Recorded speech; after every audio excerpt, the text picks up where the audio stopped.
TV9, TV5, iNews, ఇంకా ఎన్ని TV channels ఉన్నాయో, ఎవరైనా 2012 డిసెంబర్ 21న యుగాంతం జరుగుతుందనే మీ బుద్ధిహీనుడైన శాస్త్రవేత్తను తీసుకొని వేదిక మీదకి రండి.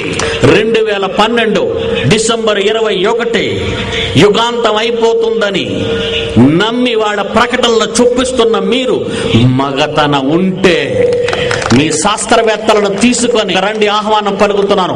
బహిరంగ సవాల్. నేను ఓడిపోతే నిర్మిస్తున్న 2 కోట్ల బైబిల్ ఓపెన్ సిటీ ఇండియా మీకు రాసిస్తాను. లేదా మీరందరూ యేసు ప్రభుని స్వరక్షకునిగా అంగీకరించి తీరాలి. బైబిల్ గొప్పదని ప్రతి మీడియాలో నోరు విప్పి చెప్పాలి.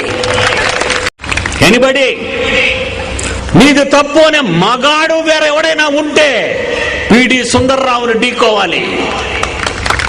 అది చేతగాని వీళ్లకు ఇది విదేశీ పుస్తకం అని గాని మత పుస్తకం అని గాని అనే హక్కు లేదు. ఖబర్దార్.